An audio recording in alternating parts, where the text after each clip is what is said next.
Hello and welcome to Dr. Brainwaves. I'm Dr. Susan Raschal and this is Dr. Rena Azar. And today we're going to talk about oral allergy syndrome, sometimes referred to as pollen fruit syndrome.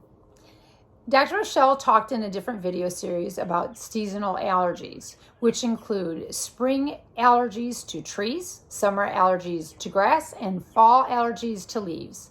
And now today she's going to talk about a relationship of those allergies to oral fruit-related allergies. Exactly. Fruits or vegetables. And when Dr. Azar was talking about allergies, she's talking about the pollen. So the pollen actually from trees starts early spring and then overlaps with grasses in late spring, which continues until almost fall. And then in fall you have the weed pollen.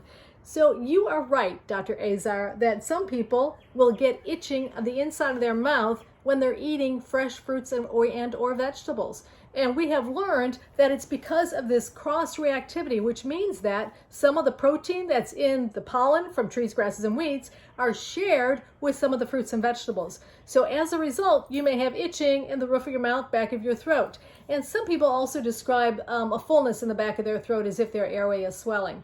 This condition, it is some people consider it a mild form of a food allergy, but it is rarely anaphylactic, and I don't even like to call it a food allergy. Sometimes skin testing will help identify that, but by far and away, the best way to identify it is when a person comes in, they tell me that they've eaten a particular fruit, whether it's an apple or whether it's a peach or a watermelon, and the inside of their mouth is itching.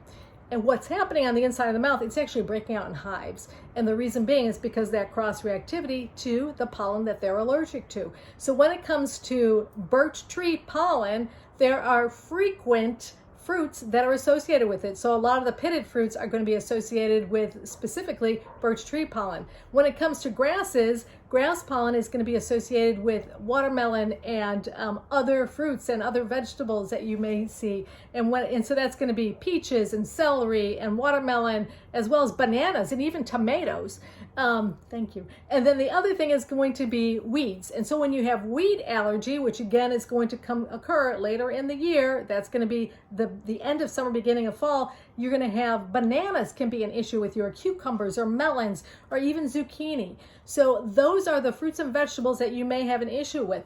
Now, again, I mentioned it's rarely anaphylactic and there isn't really a good treatment. Sometimes we'll do skin testing to those fruits and vegetables and almost always it'll be negative. So what the recommendation is that we'll do skin testing to the actual raw fruit. So in other words, in fact, I saw a patient just today who told me that she has an issue with apple. So we actually pricked the apple and then pricked her to see if she reacted to it. And sometimes it'll show that. The other part of the history that is very, very confirmatory that this is what they have is that if they eat the fruit raw, for an example, with the peeling intact, they will have symptoms. But for an example, apples. So if somebody eats an apple pie or an apple turnover or baked apples, which my husband loves, if it's cooked or changed, if the molecular structure or the protein is changed, then a person won't have any symptoms at all. They could easily tolerate that. And that's true with all the fruits and vegetables that are associated with this oral allergy syndrome. So what we generally recommend people do is avoid it during that time or to eat it out of the can, because I don't recommend that. I prefer the raw fruit, but peel it so that you're not, sometimes the majority of the protein like in apples is on the peeling. They tell me that many patients can eat the apple by itself but without the peel itself. So those are things that you can do. There is no good treatment for it, but sometimes your symptoms are worse during the season. So for an example, if you're eating an apple in December, you may not have as many symptoms as if you were eating it in March when the pollen is elevated, particularly the birch tree pollen. The other thing that has been shown is that there are some studies that show that actually being treated with allergy shots to the pollen that you're allergic to may actually help minimize your symptoms to oral allergy syndrome.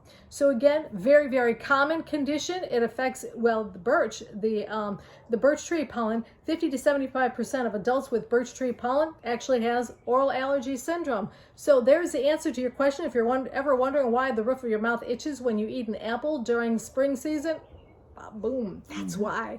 So again, not usually life-threatening, but it is an answer to a question you may be having. And if you're on allergy shots, drops, or tablets, it may actually help minimize those symptoms.